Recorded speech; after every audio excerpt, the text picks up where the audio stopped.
Yo, what up, Toshi here. Today, we're going to be going over my Jinhsi build because I thought why not go ahead and talk about it just because I have been in the process of pre-farming for the character already. I am using some of the characters on screen with Jinhsi because they're going to be really good alongside her, but also there is a character I'm particularly interested in that we may or may not have maxed out by the time Jinhsi comes around, which you probably already know where I'm insinuating. Why is she telling me to be quiet? The character is no other than the main Rover. Main Rover, I do this again. Why do I do this? The Spectro Rover. I gotta think of the elements before I say the Rover's name. Maybe it's just I'm nervous whenever I record videos. I'm not nervous, so I've been doing this for a while now. This means that your Spectro damage, and only Spectro damage, will deal increased damage to the enemy. And to be honest, we don't have very many ways of decreasing the resistance of the enemy. This is really good whenever you are hitting enemies that have Spectro resistance, because you are lowering that resistance, allowing this character and other teams that have the Spectro element to be a lot more effective no matter where you go. And 20 seconds is a very long time too. Now, there is one thing I wish I had, and to be honest, I kind of regret using my guaranteed on Jinhsi just because I want to get closer to E4 or S4, excuse me, Verena as quickly as I can, because that 15% extra Spectro damage is extremely good considering that you don't even have to get it, like literally heavy attack, mid-air attack, resonance, liberation, outro skill, like that's extremely good. You get it so easily and it lasts for 24 seconds, which means Jinhsi and any other Spectro character will just deal a ton of more damage. Spectro Rover too. Spectro Rover's damage isn't horrible. It's just like, again, we don't have that 6 copy that would allow him to deal more damage.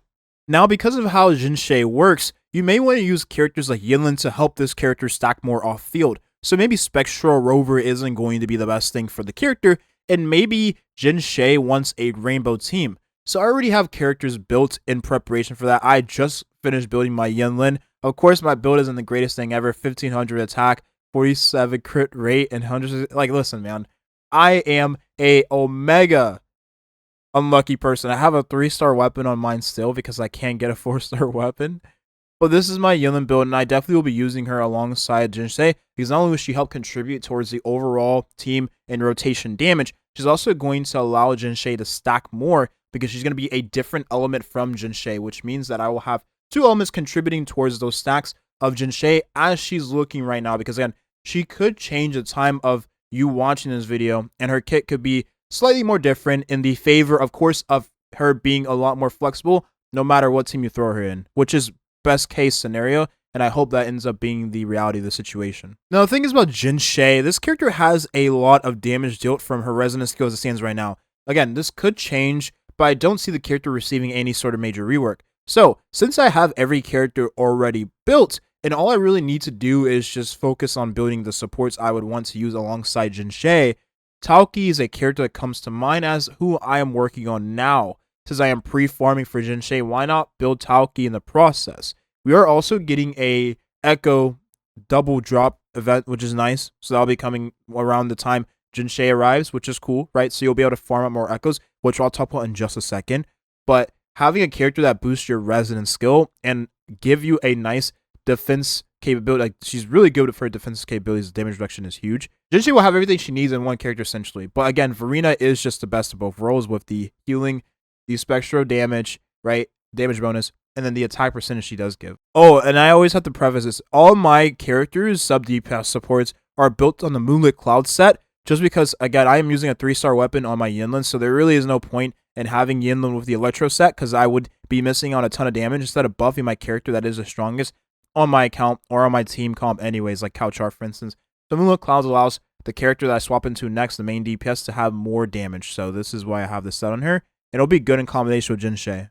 And now, obviously, like a character like Verena, you'd want to have the Rejuvenating Glow set, just because you increase attack of the whole team, which means you effectively give a damage bonus, you give attack with this set, and then you give further attack to everyone in the team party, so you buff the off-field damage dealer, and you buff the on-field damage dealer, right? So that means Jinhsi and the sub DPS having a team comp with her is going to benefit greatly from Verena if I choose to use her instead of Tauki, which, again, will most likely equate to more buffs because you are buffing 2 characters instead of 1. Now, an alternative to Yinlin, let's just say you don't have the character, is more Teffy, because he does help Jinhsi apply her off-field stacks. So I thought this was worth mentioning, even though he's a character I don't have built, and I really don't have any desire to build, just because I don't really care for the character.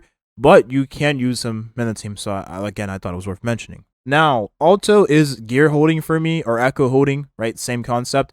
He is echo holding for me. He has the Spectro damage set, and he does have a filler piece for now, because apparently Jinhsi is getting her own cost for echo, so I'm waiting to see what it actually is going to end up being. But I do run a 4-3-3-1 setup. However, because she is getting her own cost for echo, and because it is the Spectro's damage set, you can use a 4-4-1-1 setup, which is nice, because that means that you can have crit damage, crit damage, crit damage, crit, and then have 3 cost ones, which equates to more damage, right? Because you have more crit stats. Crit stats you don't really get in this game, right? Aside from your gear. Whereas damage boosts you get from characters. You get attack percentage from characters as well. So overall, this is going to be a build I'm definitely going to strive for. But for now, right, on launch, I probably will have something along the lines of this until I decide whether or not I do want to go with that. So that's going to be the echoes I use. That's going to be the characters I use alongside Jinhsi.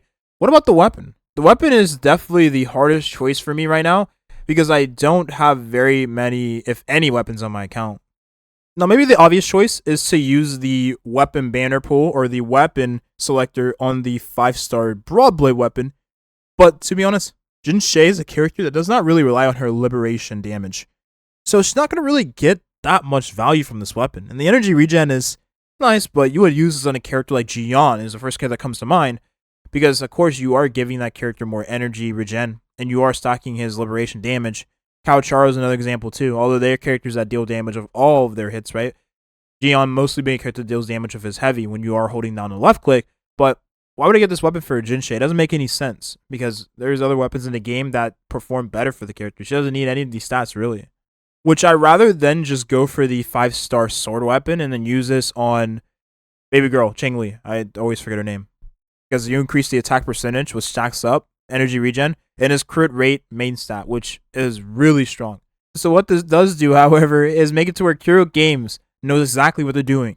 And I'm looking towards maybe particularly getting the weapon from the BP, the Autumn Trace, Broadblade, because you get crit rate main, you have your attack increased, right? And then your basic and heavy damage increased from the passive as well. God dang it, Kuro, they know what they're doing. This Broadblade is actually pretty cracked. And you refine it, it becomes even better. It becomes one of the best characters, one of the best weapons in the game for Broadblade users. Dang it. I may have to end up buying the Battle Pass because I don't have very many weapon choices, and rolling Hunter Weapon Banner is not a negotiable for me right now because I am very low on pulls. Maybe I'll just use Broadblade Knight, which is a 3-star weapon. You have your attack increased, right, last for 10 seconds after using an intro skill, which is what you're going to be using on Jinhsi anyways. You're going to be swapping in and out. Attack percentage increase on the main stat. It's a 3-star weapon, right? But the attack you do get from it, refinements, is nice. You do have a lot of attack coming from external sources like Verena. Maybe if you use Yinlin on Moonlit Clouds, you have attack percentage come from that. So there is ways of getting attack percentage to make up for the fact that it's a 3-star weapon versus a 4-star weapon. That, of course, gives you more stats overall. But I don't see myself using this weapon right here, Broadblade 41, when it doesn't really do too much for her. Now, at refinements, this weapon blows other weapons out of the park because you get that attack percentage increase up, and you do have more stats to base stats to work with because it is a 4-star weapon versus a 3-star weapon. But that's going to be it. The weapon is definitely the hardest choice for me, and I am still deciding, but it's cool that it is the hardest choice because it is honestly the last of my priority. I don't really have to worry about weapons right now. All I need to worry about is whether I'm going to buy that BP. I say it's in every single video, and I still have yet to buy it. So I'm probably going to buy it, right? That's going to be the video here. Thank you for watching, and have a nice rest of your day. I hope this video was of some use to you. I don't know why she's telling me to be quiet again. I'm in the video, okay? Just let me do the outro, and I'll be quiet, okay? Let me know if you have any questions. Honestly, let me know how you're building Jinhsi. Is your build going to be different from mine? What weapon are you going to use? If you're using a weapon that I haven't thought about using, definitely let me know in the comment section down below. And I will take that into consideration because, I mean, listen, I'm dying for a weapon, right? Peace.